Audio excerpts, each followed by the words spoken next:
Welcome to Shukla study point. आप सभी का स्वागत है आपके अपने YouTube channel Shukla study point में। मैं शिवम शुक्ला आप सभी दोस्तों का हार्दिक स्वागत करता हूं।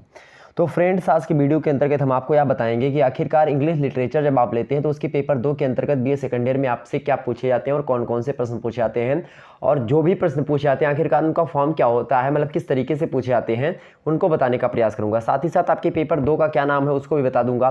पेपर 2 का आपका नाम है क्या? Drama and fiction. क्या नाम है? Drama and fiction. ड्रामा को हिंदी में नाटक कहा जाता है और फिक्शन को कल्पना कहा जाता है। नाटक आप लोग हिंदी में अवगत होंगे, नाटक किसे कहा जाता है, ठीक। वहीं कल्पना की बात की जाए, इसको फिक्शन आप कहते हैं। फिक्शन मीन्स होता है कल्पना और काल्पनिक चीज़ें, मतलब एक प्रकार से कल्पना करके कोई चीज़ लिखी जाती है। वैसे नाटक भी एक प्रकार से काल्पनिक नाटक कुछ होते हैं, कुछ ऐतिहासिक नाटक होते हैं। ऐतिहासिक नाटक वह नाटक होते हैं मतलब कि जो हिस्टोरिक आपके जो नोवेल्स होते हैं, मतलब नाटक, सॉरी नोवेल्स बोल दिया हमने, नाटक यानी नाटक को क्या कहते हैं आप? ड्रामा। तो ड्रामा जो होते हैं वह हिस्टोरिकल भी होते हैं, मतलब हिस्ट्री पर, और इमेजनरी भी होते हैं, मतलब कि जो है फिक्शन पर आधारित भी होते हैं। तो कई प्रकार के आप ड्रामाज भी देखते हैं। और वहीं फिक्शन की बात की जाए तो कल्पना पर आधारित होते हैं पूर्ण रूप से ऐसी चीज़ें, मतलब एक ही इक्वल की चीज़ें होती हैं। तो कहीं ना कहीं पे इन सभी के बारे में हमको चर्चा करनी होती है। तो ड्रामा क्या होता है, फिक्शन क्या होता है, इसको समझने से पहले, इसको तो हम किसी दिन बाद में समझेंगे जब हम क्लास चर्चा करेंगे आपकी, लेकिन उससे पहले हम आपको यह बताने का प्रयास करेंगे मेरे भाई। उससे पहले हम आपको बताएंगे कि बीए सेकंड ईयर में आपकी पेपर जो आने वाले हैं, किसी भी विश्वविद्यालय के, अगर आपके पेपर का नाम है ड्रामा एंड फिक्शन, तो यह लेक्चर आपके लिए बहुत ही ज़्यादा महत्वपूर्ण होगा। आप देखिएगा कि आपके पाठ्यक्रम में क्या क्या चीज़ें संकलित हैं, किसका ड्रामा है, किसका आपका फिक्शन संकलित है आपके पाठ्यक्रम में, ठीक। उसको देख लीजिएगा, उसके हिसाब से वीडियो में आप आसानी से जुड़ सकते हैं। न्यू मॉडल पेपर 2021 के बारे में यहाँ पर बताने का प्रयास करूँगा। आपका किस प्रकार से प्रश्न आएंगे, आपका पैटर्न क्या होगा, उसको भी समझाने का प्रयास करूँगा। मोस्ट इंपॉर्टेंट क्वेश्चंस इसके अंतर्गत हम चर्चा करेंगे। न्यू पैटर्न पर सारा का सारा मुद्दा होगा। पेपर 2, इससे पहले पेपर 1 की वीडियो अपलोडेड है, जैसा कि आप लोगों को सब पे पता होगा। अगर नहीं पता तो उसको देख लीजिएगा। हालांकि उसमें हमने थोड़ा एक तरीके से आपको अर्थ नहीं बताया है हिंदी में सही तरीके से कि इसका मतलब क्या होता है, हमने वहाँ पर पढ़ दिया आसानी से, लेकिन यहाँ पर आपको और अच्छे तरीके से समझाने का प्रयास करूँगा। हमने इस पर कार्य किया, अध्ययन किया, आप लोगों के कमेंट्स बहुत आ रहे थे, उन कमेंट्स को हमने देखा और बहुत सारे लोगों की बहुत ज़्यादा रिक्वेस्ट थी। और आप लोगों की इतनी ज़्यादा रिक्वेस्ट एक प्रकार से मैं देखा तो एक प्रकार से मुझे एक प्रकार से अपने में एक ग्लानि होने लगी कि शायद अगर मैं किसी को इस समय नहीं करवा सकता अगर आपके लिए, तो मैं खुद ही मॉडल पेपर बनाऊंगा आपके लिए। और मैं खुद ही आपके लिए मॉडल पेपर बना करके हाजिर हो गया हूं और आपको ऐसे समझाऊंगा, ऐसे समझाने का प्रयास करूंगा कि आपको यह नहीं लगेगा कि मैं हिंदी का टीचर नहीं हूँ, ठीक। आपको ऐसे समझाने का प्रयास करूंगा, आपको बिल्कुल भी नहीं लगेगा कि मैं हिंदी, मतलब सॉरी अंग्रेजी नहीं पढ़ाता हूँ, हिंदी साहित्य का प्रिय विद्यार्थी रहा हूँ। तो ऐसे में आपको बिल्कुल चिंता करने की आवश्यकता नहीं कि सर अंग्रेजी नहीं पढ़ाते तो अंग्रेजी पढ़ा नहीं पाएंगे। हमने इस पर काम किया, लगभग 3-4 दिनों तक काम किया है आपके मॉडल पेपर पर। उसके बाद में हमने प्रश्नों का कलेक्शन किया है। उसके बाद मैं आपके समक्ष प्रस्तुत हूं और अच्छे तरीके से आपको समझाने का प्रयास करूंगा। थोड़ा वीडियो ज़्यादा लंबी नहीं होगी, लेकिन हाँ फिर भी 20-21 मिनट की वीडियो हो जाएगी शायद, तो उसको देखने का प्रयास करें। जितने भी लोग देख रहे हैं फटाफट से लाइक और शेयर कर दीजिए। जितने भी लोग देख रहे हैं हमको फटाफट से एक बार लाइक और शेयर कर दीजिए और वीडियो को शेयर करें, ज़्यादा से ज़्यादा लोगों के पास शेयर करें। सभी बच्चे जो कहते थे इंग्लिश की, वह इंग्लिश वाले लगातार बने रहें, क्योंकि इस वीडियो में आपको बहुत ही जानकारी मिलने वाली है और बहुत अच्छे तरीके सारे मुद्दे आपके समझ में आएंगे। ओके, सारे मुद्दे आपके समझ में आएंगे इसमें। तो चलिए एक एक को हम शुरू करते हैं। ड्रामा एंड फिक्शन पेपर 2 आपके सामने प्रदर्शित है। एक एक चीज़ों को हम समझाते हुए आगे बढ़ते हैं। सबसे पहले देखेंगे यहाँ पर आपको मैं ब्रश का यूज़ कर लेता हूँ, अच्छे ब्रश का किसी का, चले ब्रश का हमने यूज़ कर लिया।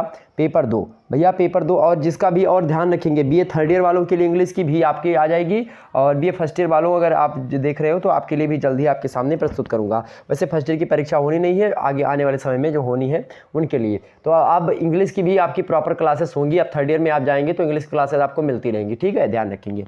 चलिए पेपर 2 ड्रामा एंड फिक्शन। तो ड्रामा फिक्शन आप समझ लीजिए इसको।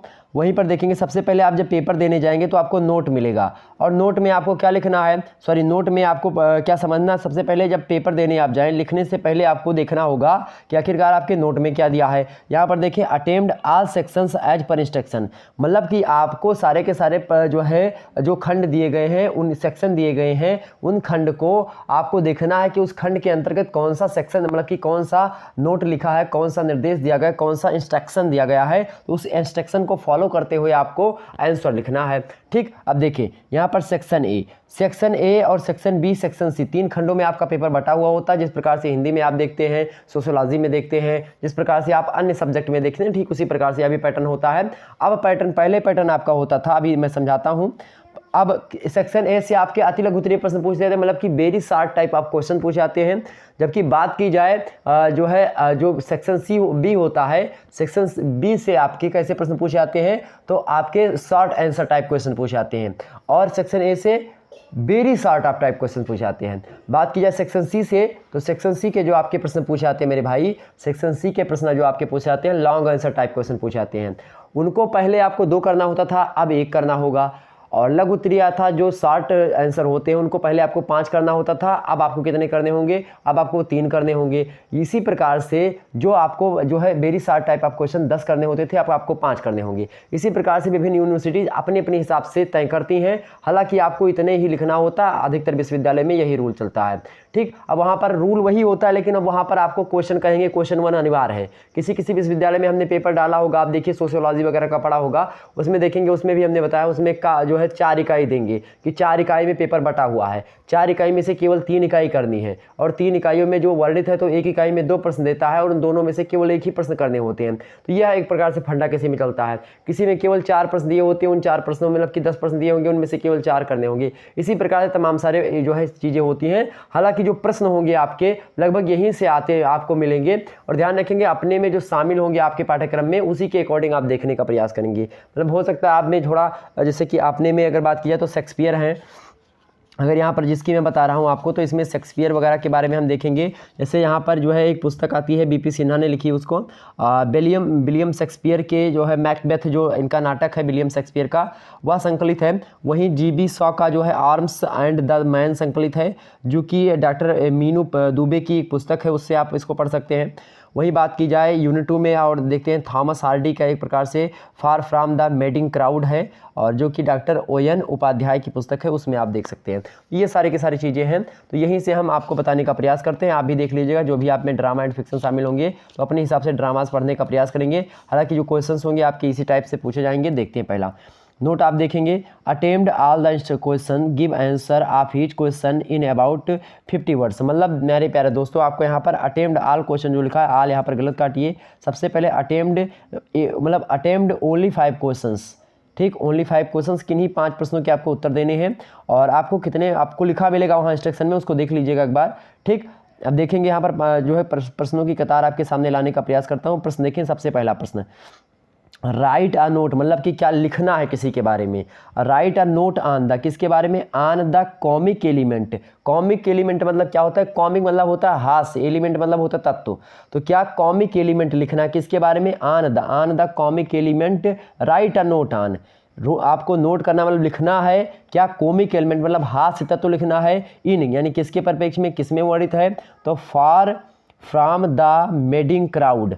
फार फ्रॉम द मेडिंग क्राउड जो है एक नाटक है, और यह नाटक किसके द्वारा लिखा गया है यह नाटक लिखा गया मेरे प्यारे दोस्तों थॉमस हार्डी के द्वारा। किसके द्वारा, थॉमस हार्डी के द्वारा लिखा गया। और थॉमस हार्डी जो है यह इंग्लैंड में पैदा हुए थे, इंग्लैंड के यह कवि हैं, मतलब लेखक हैं, इंग्लैंड के लेखक हैं, कौन, थॉमस हार्डी। और थॉमस हार्डी का जन्म जो है एक प्रकार से इन्होंने कब पुस्तक लिखी है, तो थॉमस हार्डी ने पुस्तक लिखी है 1874 में। प्रकाशन कब हुआ, 1874 में हुआ। ऑब्जेक्टिव वालों आपसे भी पूछ सकता है कि थॉमस जो है फार फ्रॉम द मेडिंग क्राउड के लेखक कौन है, तो थॉमस हार्डी हैं। और थॉमस हार्डी की रचना किसने करी है, तो किसने करी है भाई, मतलब सॉरी हमने क्या बताया, फार फ्रॉम द जो मेडिंग क्राउड है नाटक जो है, पूछेगा किस विधि की रचना है, मतलब किस विधा की रचना आपसे अंग्रेजी में पूछेगा, तो आप कैसे बताएंगे कि यह एक नाटक है, मतलब ड्रामा है।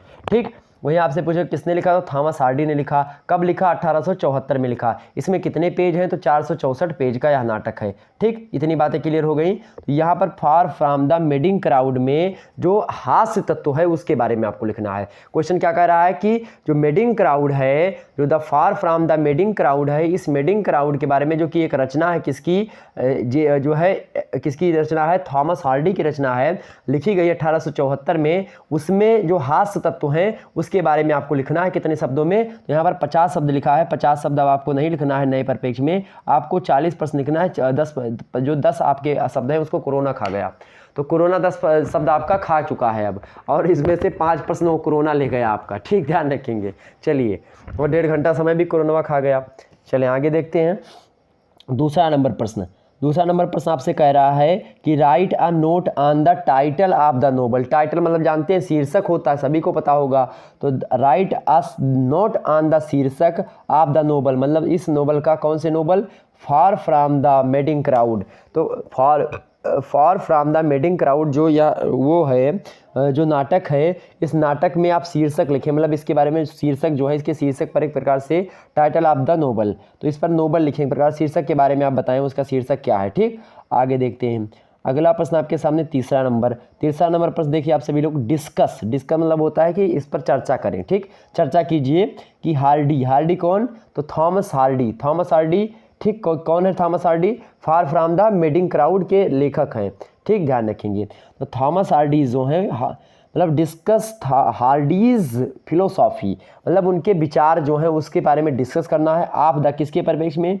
आप द विथ रिफरेंस टू, किसके संदर्भ में? रेफरेंस माने होता है संदर्भ, विथ माने होता है साथ, लाइफ मतलब होता है जीवन, किसके? फिलोसॉफी ऑफ जीवन का जो संघर्ष है मतलब जीवन के जो विचार हैं किसके? हार्डीज के। तो हार्डीज के जीवन विचार किसके परिप्रेक्ष्य में? संदर्भ to far from the madding crowd मतलब far from the madding crowd में जो हार्डीज का मतलब हार्डी का जो फिलोसॉफी है मतलब हार्डी का जो विचार है जीवन के संदर्भ में, जीवन के बारे में जो विचार है उसके बारे में आपसे डिस्कस करने को कह रहा है। ठीक, प्रश्न समझ में आ गई बातें? आगे देखते हैं अगला प्रश्न।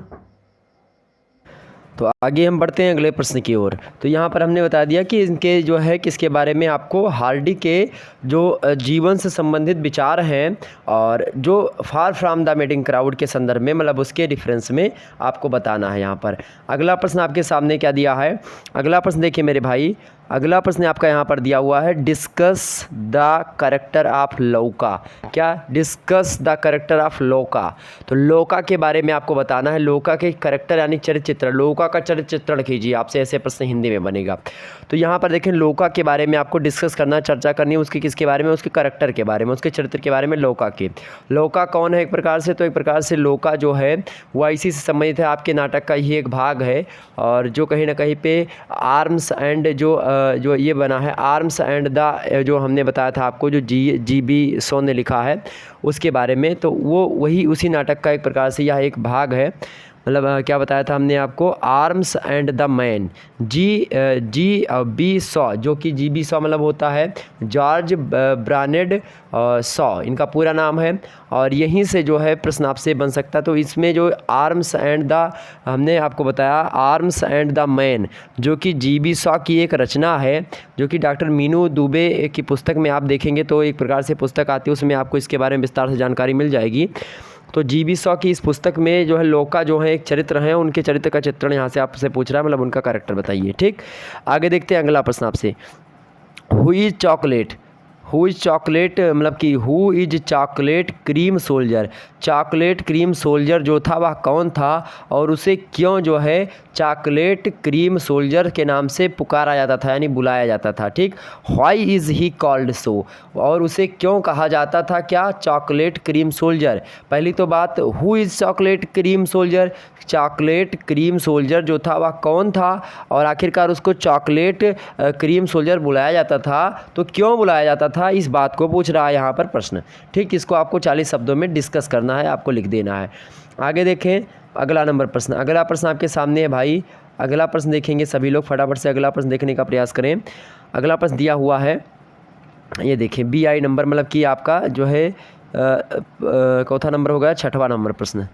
छठवां नंबर प्रश्न देखिए आप सभी लोग, what is the drama of ideas. What is the drama of ideas explain मतलब कि विवरण दीजिए, मतलब किसके बारे में? तो what is drama of ideas. Ideas मतलब होता है विचार और आप मतलब होता है काकी के, ड्रामा मतलब होता है नाटक, तो नाटक के विचार या फिर विचारात्मक नाटक के बारे में बताएं आप। तो व्हाट इज़ विचारात्मक नाटक क्या है उसको एक्सप्लेन करें आप, बताएं, विवरण दीजिए। ठीक, या फिर विचार नाटक के विचार क्या हो या विचारात्मक नाटक कौन होते हैं इसके बारे में आपको बताना है। आगे देखते हैं अगला प्रश्न। Comment on the importance. Comment on the importance. Comment का मतलब क्या होता है भैया? कमेंट का मतलब क्या होता है? टिप्पणी करना। ठीक, क्या करना? टिप्पणी करना। आपने फेसबुक चलाया होगा तो पता होगा आपको कि कमेंट मतलब टिप्पणी होता है।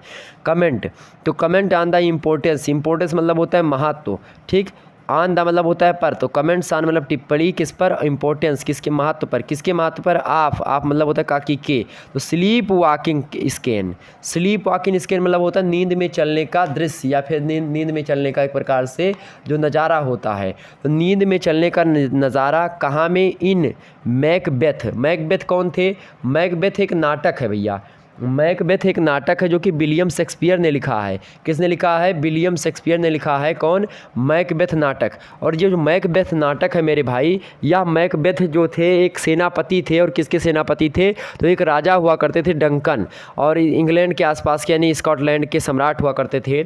स्कॉटलैंड के सम्राट थे, राजा थे कौन, डंकन, और उन्हीं डंकन के जो थे ये सेनापति हुआ करते थे मैकबेथ। और इन्हीं मैकबेथ का एक साथी हुआ करता था, उसका नाम था जो है वह भी सेनापति था इन्हीं के सेना का, और वह मैकबेथ का सेनापति उसका नाम क्या था, उसका नाम था बैंको, और बैंको का एक लड़का था फ्लिंस, बैंको के लड़के का नाम था फ्लिंस। ध्यान रखेंगे मैकबेथ का दोस्त था कौन, बैंको, और जो भी वह भी क्या था, सेनापति ही था। तो उसी जो मैकबेथ है उसी पर पूरा का पूरा क्या है, यह नाटक टिका हुआ है। एक प्रकार से इसमें युद्ध वगैरह खूब होता है, इसमें चुड़ैल उड़ैल भी तमाम सारी आप देखेंगे, तमाम सारी चीज़ें यहाँ पर आपके सामने आएंगी।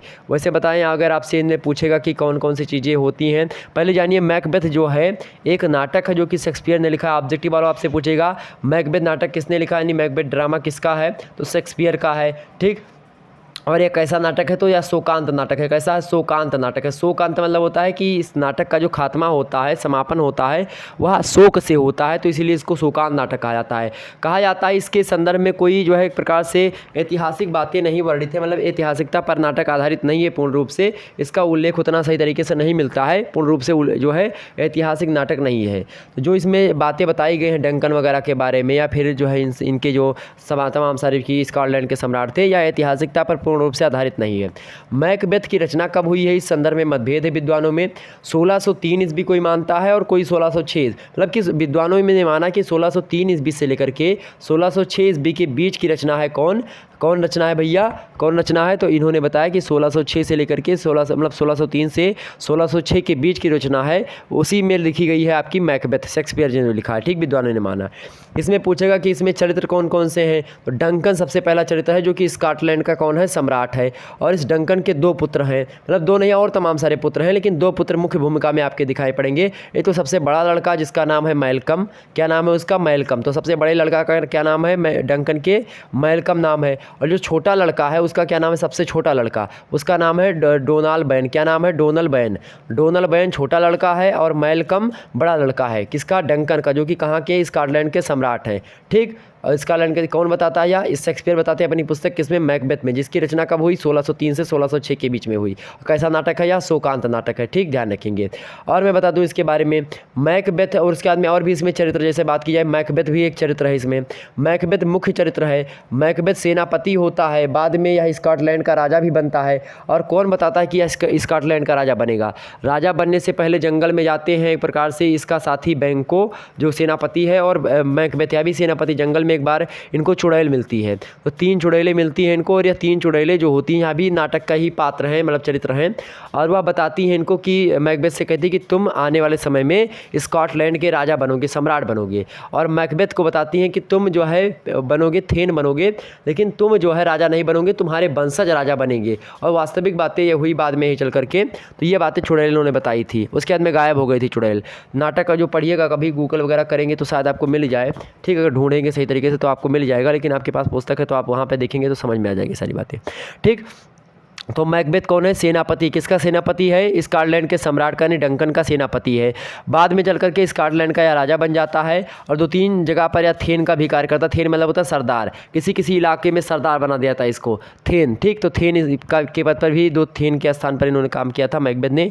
मैकबेथ का एक नौकर था, वह भी इस नाटक का भाग है। नौकर का क्या नाम था, संटन, क्या नाम था, संटन, क्या नाम था, संटन। और जो पोर्टर था, पोर्टर जो था वह द्वारपाल था, किसका, मैकबेथ का द्वारपाल था। कौन, पोर्टल, ध्यान रखें कौन था, पोर्टर जो था, या मैकबेथ का कौन था, द्वारपाल था। मैकबेथ कौन था, सेनापति था, किसका, स्कॉटलैंड के सम्राट का, डंकन का। ठीक, ध्यान रखेंगे। मैकबेथ की पत्नी का क्या नाम था, लेडी मैकबेथ उसको कहा जाता था, लेडी मैकबेथ, क्या, लेडी मैकबेथ।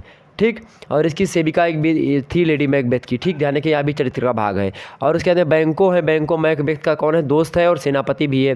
फ्लिंस का यह पुत्र है, मतलब फ्लिंस इसका पुत्र है। बैंको का लड़का कौन है, फ्लिंस जो है, फ्लिंस के मतलब पिता का क्या नाम है, बैंको, और बैंको के लड़के का क्या नाम है, फ्लिंस है, ठीक। और उसके बाद में आपका चरित्र होता है मैकडफ। मैकडफ भी एक यहाँ पर कौन है, मैकडफ। मैकडफ कौन है, या फाइव का थेन है। फाइव एक स्थान है, उस स्थान का कौन है, थेन है कौन, मैकडफ। और मैकडफ थेन मतलब होता है सरदार, ठीक। तो यह फाइव का सरदार है कौन, मैकडफ। या भी चरित्र का मतलब कि नाटक का एक प्रकार से पात्र है। लेडी मैकडफ मतलब कि मैकडफ की पत्नी यह भी है, और मैकडफ का पुत्र भी इसमें होता है।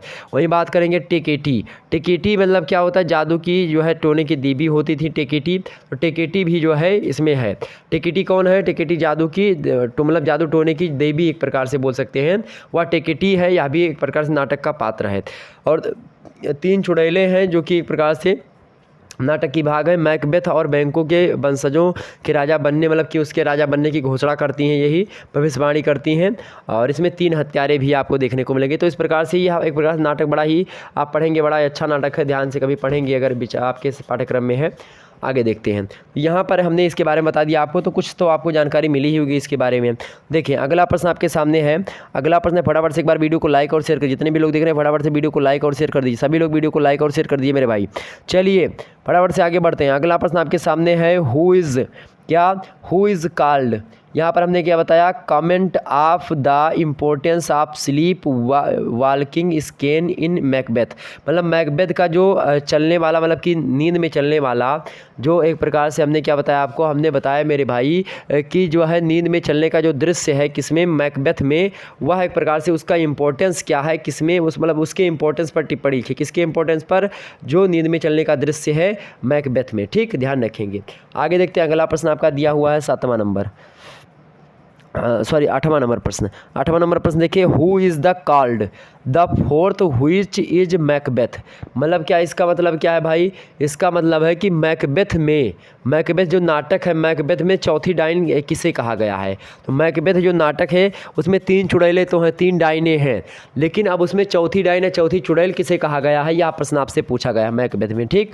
आगे देखते हैं अगला प्रश्न। अगला जब आप पढ़ेंगे पूरा नाटक तो आपको पता चलेगा सारी बातें। अगला प्रश्न देखते हैं, और 40 शब्दों में लिखना है आपको। व्हाट इज़ द फेटल, क्या what is the fatal flaw in Macbeth, क्या what is the fatal flaw in Macbeth. इसका मतलब क्या होता है भैया, तो फेटल फेथ का मतलब होता है घातक दोष। क्या फेटल फेथ का मतलब होता है घातक दोष। तो what is the fatal faith, क्या है, क्या घातक दोष इन मैकबेथ, मतलब मैकबेथ में जो है घातक दोष क्या है, यह पूछ रहा है आपसे। आगे देखते 10वां नंबर प्रश्न दिया हुआ है, who said the following lines. मतलब यह जो लाइन्स निम्न, फॉलोइंग मतलब होता है निम्नलिखित, लाइन्स मतलब होता है जो कही गई बातें, यहाँ पर लाइन दी गई है। हु मतलब होता है कौन, सेड मतलब होता है कहना। तो किसने कहा भैया, जो दी गई लाइन है यहाँ पर।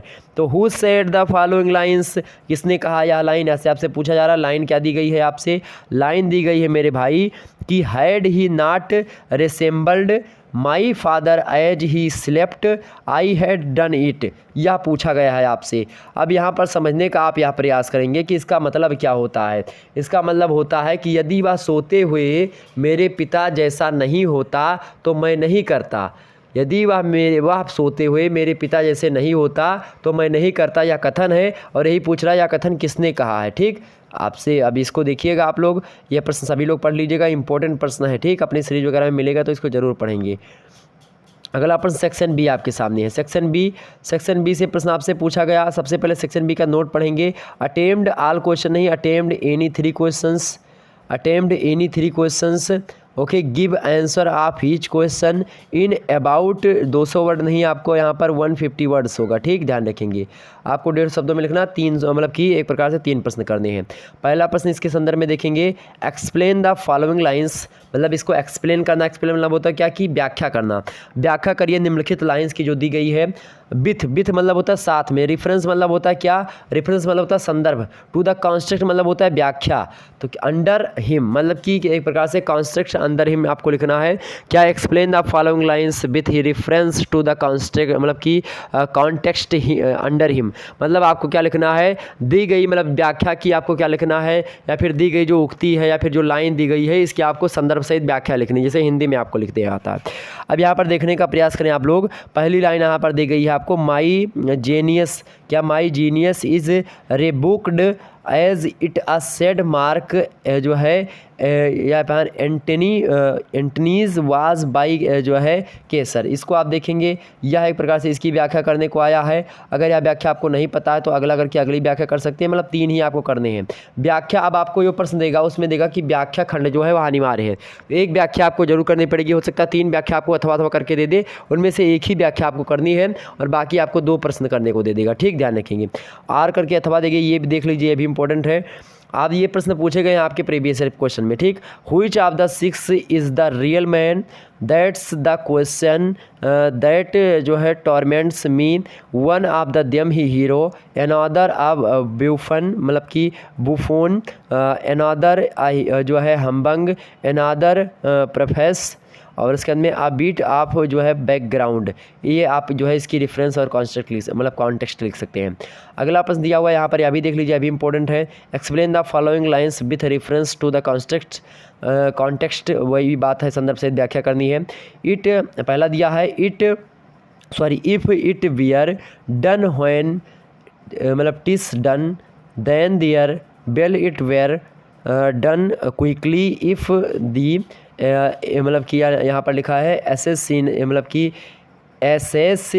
कि एसेसिनेशन कुड ट्रेमिनल अप द, यहाँ पर देखिए क्या लिखा है, consequence and catch with his सरकेस मतलब कि सरकेसेस, और उसके अंदर सेक्सेस, ओके। इसके बारे में आपको बताना है।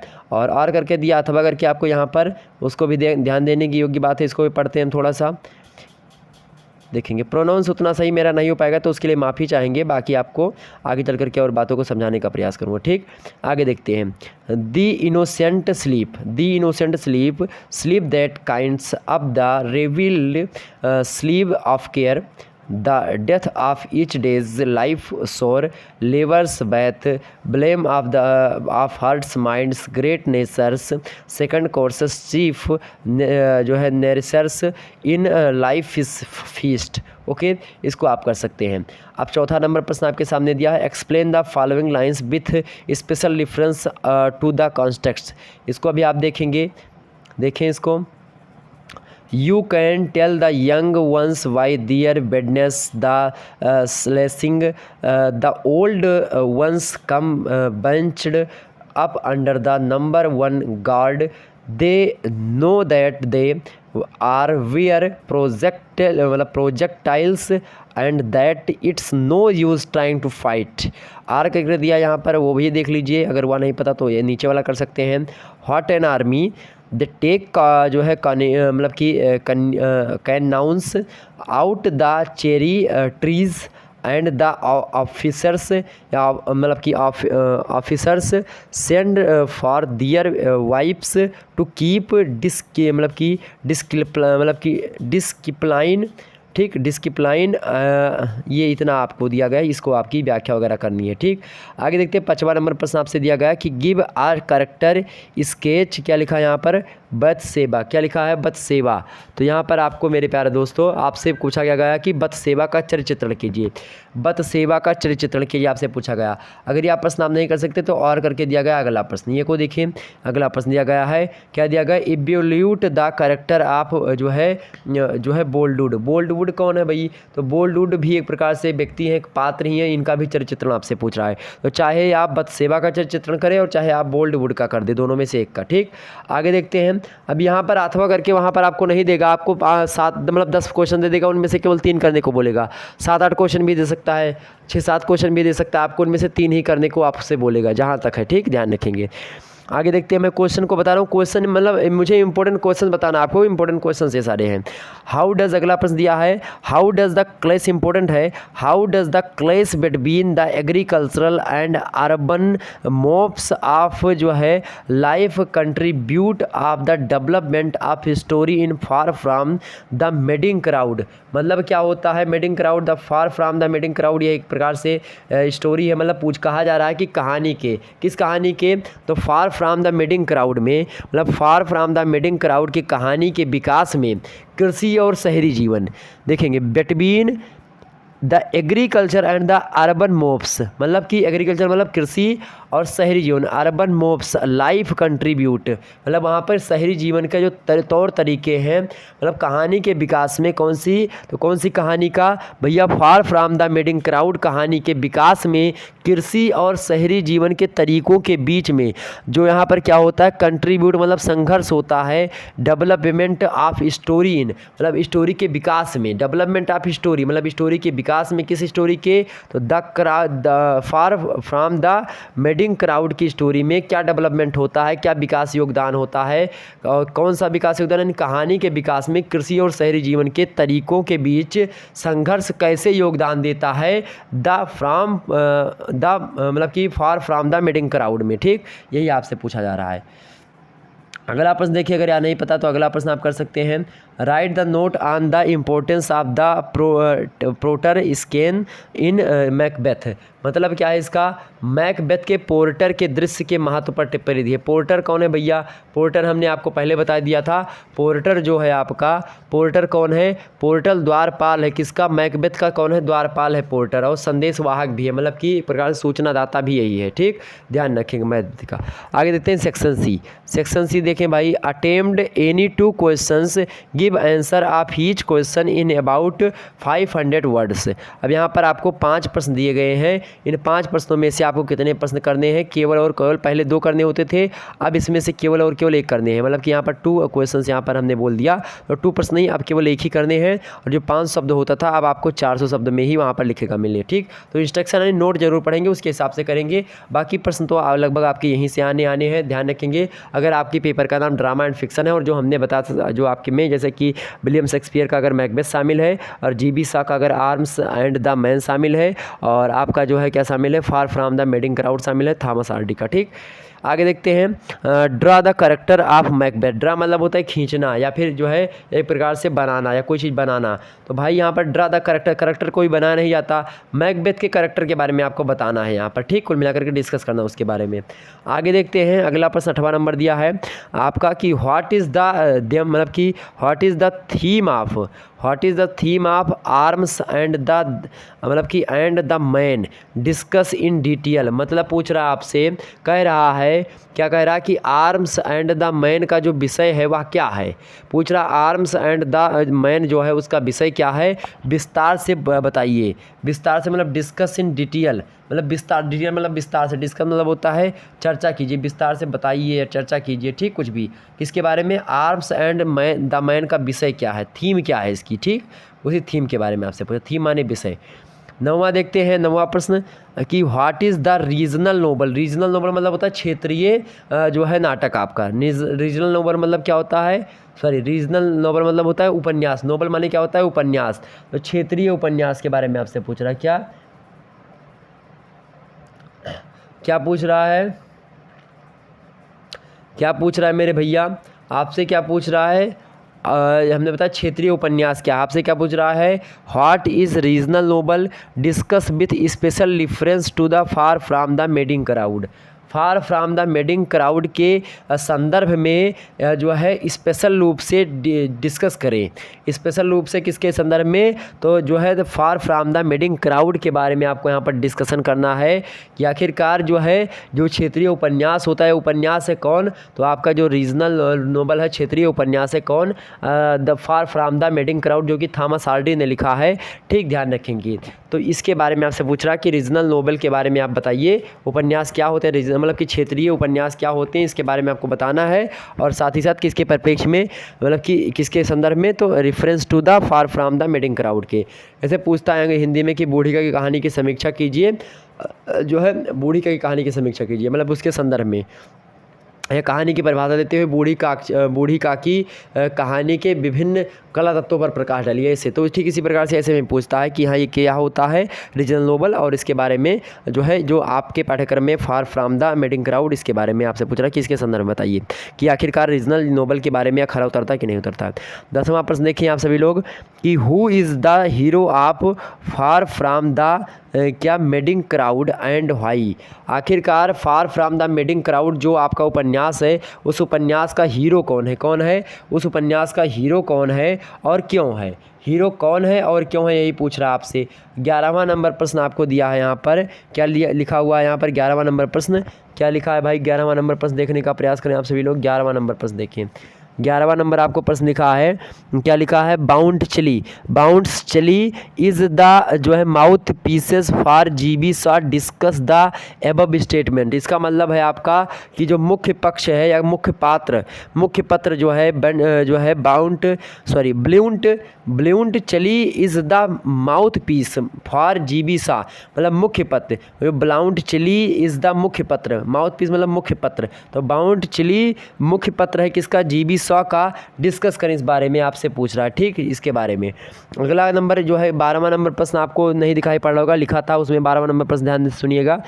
डिस्कस मैकबेथ, क्या discuss Macbeth as Shakespearean tragedy, मतलब कि एक प्रकार से ट्रेजिडी मतलब होता है त्रासदी, ट्रेजिडी का मतलब क्या होता है, त्रासदी मतलब कि एक प्रकार से घोर निराशावादी। तो शेक्सपियर की त्रासदी के रूप में मैकबेथ की चर्चा कीजिए। जो मैकबेथ इनका एक नाटक है, वह नाटक किस प्रकार से शेक्सपियर की त्रासदी से संबंध रखता है, इसके बारे में आपको बताएं। त्रासदी मतलब होता है कि बहुत ज़्यादा गरीब होना है, बहुत ज़्यादा एक प्रकार से कुलीन, मतलब बहुत घोर निराशावाद में पड़े जाना, मतलब कि बहुत ज़्यादा दुखी होना, ऐसे प्राणी को हम त्रासदी या जीवन की त्रासदी कहते हैं। ये सारी बातें आपके समझ में आई, सारे मुद्दे आपके क्लियर हुए, सारी बातें आपके समझ में आई, ये सारे के सारे प्रश्न आप लोग नोट डाउन कर लीजिएगा। इसकी एक प्रकार से PDF में टेलीग्राम चैनल पर अपलोड कर दूंगा, उसको देख लीजिएगा आप सभी लोग, ठीक। टेलीग्राम की लिंक मैं डिस्क्रिप्शन बॉक्स में डाल दूंगा, और डिस्क्रिप्शन बॉक्स के साथ ही साथ आपको चैट सेक्शन में भी उपलब्ध करवा दूंगा, अभी कमेंट सेक्शन में भी, ओके। तो फिर मिलते हैं नेक्स्ट वीडियो में, तब तक के लिए जय हिंद जय भारत।